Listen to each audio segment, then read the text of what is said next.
क्या आपने कभी समुद्र किनारे बैठकर समुद्र की लहरों को देखा है और ये सोचा है क्या आप उसे कंट्रोल कर सकते हैं? आप भी ये सोचने में लग जाएंगे क्या बकवास कर रहा है। ऑफ कोर्स नॉट, ऐसा नहीं हो सकता। लेकिन हम उन लहरों पर नाव के द्वारा सफ़र कर सकते हैं। और दोस्तों, हमें अपने दिमाग के साथ यही करना है और ये देखना है हमारा दिमाग कर क्या रहा है और जो कर रहा है क्या उसके लिए कोई एफर्ट लगा रहा है या नहीं। दोस्तों, इस वीडियो के लास्ट में मैं आपको एक बोनस पॉइंट दूंगा, इसलिए इस वीडियो को पूरा देखें। दोस्तों, सबसे पहले हम दो चीज़ों के बारे में बात करेंगे, कॉन्शियस माइंड और अनकॉन्शियस माइंड या सबकॉन्शियस माइंड। चेतन मन या अवचेतन मन। हमारे शरीर में दिन भर में कितनी क्रियाएं होती है, आखिर ये कौन करता है? हम सांस लेते हैं, हमारा कार्डियो सिस्टम वर्क कर रहा है, हम सुन रहे हैं, हम देख रहे हैं, हम सभी अपने हाथों से फ़ोन चला रहे हैं। ये कौन कर रहा है? ऑफ कोर्स हमारा सबकॉन्शियस माइंड। हमें बस कुछ बार एफर्ट लगाना है, आफ्टर दैट चीज़ें खुद ब खुद होती चली जाएगी। यही है दोस्तों पावर ऑफ सबकॉन्शियस माइंड। एक बार आप अपने कॉन्शियस माइंड से कुछ सोचो, उसके लिए स्टेप बाय स्टेप जो करना है उसके बारे में सोचो, लेकिन आपका कॉन्शियस माइंड आपको ये करने नहीं देगा क्योंकि आपको इसकी आदत नहीं है।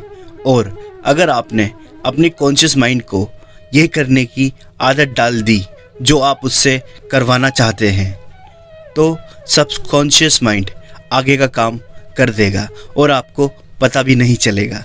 दोस्तों, क्या आपने रूल नंबर 2190 के बारे में सुना है?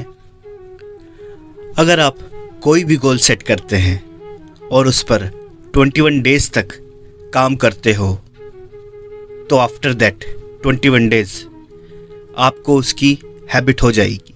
और अगर आपने इसे 90 डेज तक कर लिया, then it will permanently add in your life, because आपने कॉन्शियस माइंड को हराकर सबकॉन्शियस माइंड को काम पर लगा दिया है और चीज़ें अपने आप हो जाएंगी और आपको एफर्ट भी नहीं लगाना पड़ेगा। अब कुछ लोग कहेंगे ये बकवास है और ऐसा कुछ नहीं है, तो भाइयों मैं आपसे कहूँगा everything depends on your believe and practical. और अगर आप बिलीव ही नहीं कर पाते और आपका बिलीव ही पक्का नहीं है, तो आप इस वीडियो को अभी छोड़कर जा सकते हैं।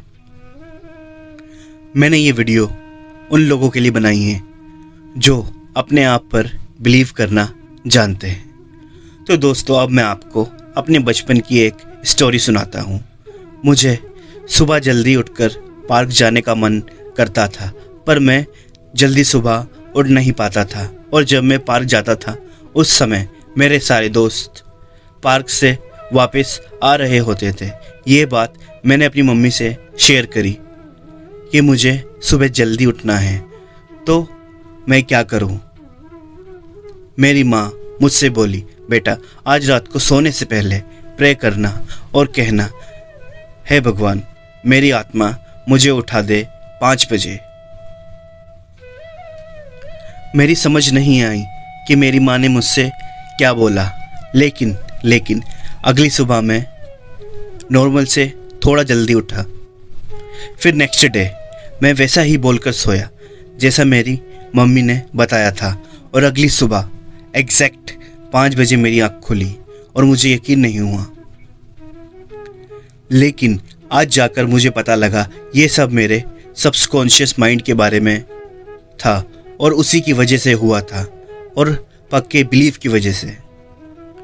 इसीलिए मैं कहता हूँ दोस्तों, किसी भी चीज़ को करने के लिए उस पर बिलीव होना बहुत ज़्यादा ज़रूरी है। आज जो भी सक्सेसफुल व्यक्ति हैं उन्होंने सबसे ज़्यादा अपने कॉन्शियस और सबकॉन्शियस माइंड पर काम किया है और उन्होंने अपनी स्पीच में सबकॉन्शियस माइंड के बारे में बात की है।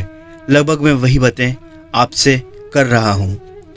मेरी नहीं तो इन ग्रेटफुल पीपल्स की बात मान लीजिए। दोस्तों, अब हम बात करते हैं एक ऐसे महान व्यक्ति के बारे में जिसे आप सब बहुत अच्छे से जानते हैं। मैं बात कर रहा हूँ स्वामी विवेकानंद जी के बारे में। एक बार की बात है, अपनी विदेश भ्रमण यात्रा के दौरान वे अनगिनत किताबें पढ़ा करते थे और उनसे ज्ञान अर्जित करते थे। एक बार की बात है, लंदन में भ्रमण के दौरान वह रुके और पास की लाइब्रेरी में सुबह जाते और लाइब्रेरी की कोने की सीट पर बैठ जाते, जहां से उन्हें विदेशी लाइब्रेरियन देखता रहता। इस आदमी के दोनों ओर किताबों का ढेर पड़ा रहता है और यह और किताबें लेता रहता है। यह किस्सा कुछ दिनों तक ऐसे ही चलता रहा। एक दिन तमतमाकर विदेशी लाइब्रेरियन ने स्वामी विवेकानंद जी से पूछ ही लिया, तुम इतनी भाषाओं की किताबें निकालते हो, क्या इन्हें पढ़ भी पाते हो या सिर्फ देखने के लिए लेते हो? स्वामी विवेकानंद जी ने एक किताब निकालकर लाइब्रेरियन के हाथ में रख दी, जो कि जर्मन भाषा में थी, और स्वामी विवेकानंद जी ने बड़े प्यार भरे स्वर में कहा, आप इसमें से कुछ भी पूछ सकते हैं। लाइब्रेरियन को लगा स्वामी जी उससे मजाक कर रहे हैं और उसने गुस्से में पूछ ही लिया, इस पेज पर क्या लिखा है? स्वामी विवेकानंद जी ने एक्यूरेट वही जवाब दिया जो किताब में लिखा था। लाइब्रेरियन ने ऐसा कई बार किया और उसे आश्चर्यचकित होकर उनकी प्रतिभा को देखता ही रह गया। तो दोस्तों, यही है पावर सबकॉन्शियस माइंड की। मैंने वीडियो के दौरान बोनस पॉइंट की बात की थी। तो दोस्तों, मार्केट में पावर ऑफ सबकॉन्शियस माइंड के बारे में कई किताबें अवेलेबल है। आप चाहे तो उन्हें लेकर और ज़्यादा बारीकी से ज्ञान हासिल कर सकते हैं। और आप अगर ये चाहते हैं कि मैं आपको बुक सजेस्ट करूं, तो वीडियो के कमेंट बॉक्स में कमेंट कीजिए। I will definitely help you. दोस्तों, ऐसे ही नॉलेजेबल वीडियो के लिए और जानकारी आप तक पहुंचने के लिए चैनल को सब्सक्राइब जरूर कीजिए।